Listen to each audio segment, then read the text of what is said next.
Hello, welcome to this short introduction to process work. I'm Sheila Belanger, and this is a presentation from Northwest SoulQuest. Process work is a way to explore multi-levels of awareness. Process work is a multi-level and interdisciplinary approach to individuals, relationships, groups, and organizations. It is a basic art and scientific skill for following the various experiences and communication styles of people around the world. It was developed during the 1970s and 1980s when Arny Mindell, then a Jungian analyst in Zurich, Switzerland, began researching illness as a meaningful expression of what Carl Jung called the unconscious mind. Process work has been further developed with his partner and wife, Amy Mindell. Now, there's some key parts of the process work worldview that are important to understand as you explore embodied process work practices. Process work has its roots in Taoism. One of its core truths or worldviews is about deep democracy. There are three core levels of awareness that operate in process work, and there are some important parts of a structure of a process when you are exploring process work. So the roots in Taoism. Process work has to do with following the wisdom of the flow of nature. The process shows the way. And with process work, we're always attuning to what is wanting to happen now in the process. Just like, where is the flow going? A second important part of process work worldview is deep democracy. It holds that everything belongs. There is equal value and importance to all people, voices, and levels of awareness. So let's talk about three core levels of awareness that are very important in the process work worldview, and there is relationship between these three levels of awareness. The first one we call consensus reality. It's like a top layer. You can think of this funnel as just a sense of a cone with open ends at top and bottom. It's like a flowing cone. So the top level we call consensus reality, and this is the everyday reality we all live in. It can be a place of polarization, black, white, yes, no, go, stop, and it's holy and sacred like all levels of awareness. Everyday reality. Second level of awareness is called dreamland. This is an area of our dreams and fantasies, unintentional signals, we call them double signals, deep feelings, and mythic and archetypal realms. This is a place of healing polarization by exploring fluidity with roles and feelings. Essentially, dreamland is a place of shapeshifting, where we can go between roles, identities, figures, experiences as a way to open up and release polarization and be in a dreaming place that can be amazing experience. And then the third level of awareness is called essence. And the essence level is underneath dreamland and underneath consensus reality. It's a sentient, non-dual realm from which everything arises. The realm of sentient perception and energetic tendencies, vague feelings and intuitions that cannot be verbalized. For some people, they feel like the essence level has to do with divine or God, goddess. It's whatever it is for you. In process work, we call it essence level, non-dual realm. And one of the things that can happen between these levels of awareness are what are called dream doors. Dream doors. These are places that our consensus reality, call it CR for short, or as consensus reality consciousness, where the doors open to dreamland. It's like, whoa, a door opens. And then there can be this flow of relationship between dreamland and consensus reality. We can enter dreamland and be in the role fluidity and the shape-shifting and the exploring and not caught in any one identity. And that can then be brought back into consensus reality.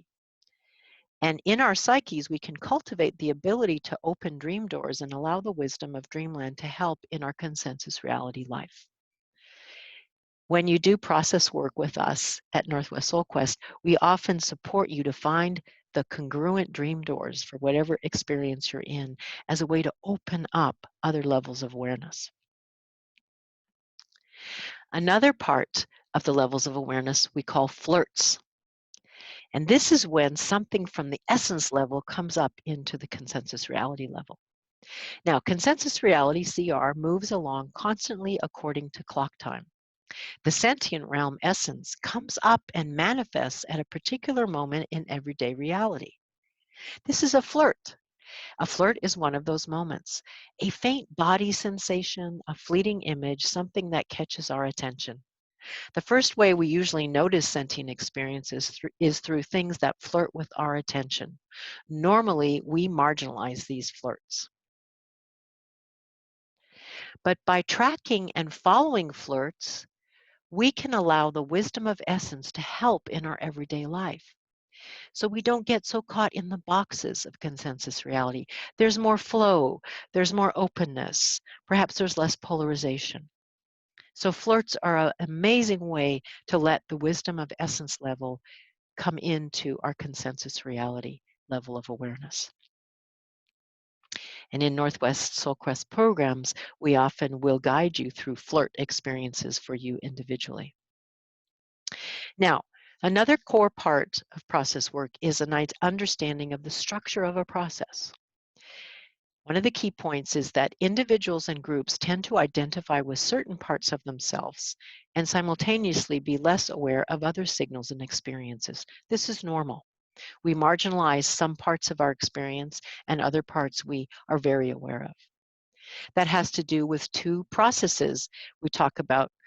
One is the primary process. These are experiences that are very close to our awareness. And then the secondary process are experiences further away from our awareness. There's no rank here. Primary process is not better than secondary process or vice versa. They both exist. It's just our primary process we're just more aware of, and our secondary process is less aware for us.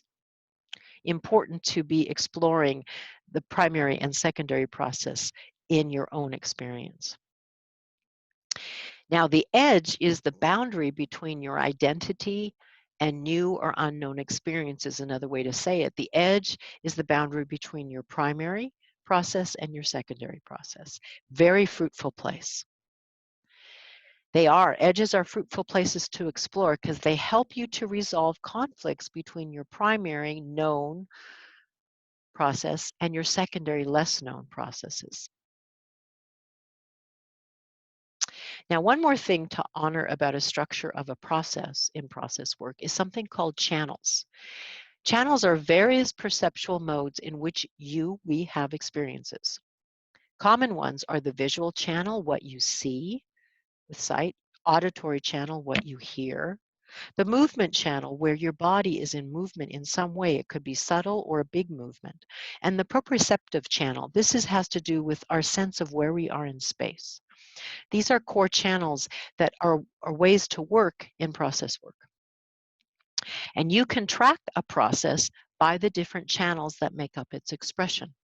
By switching channels, you can amplify and explore a process.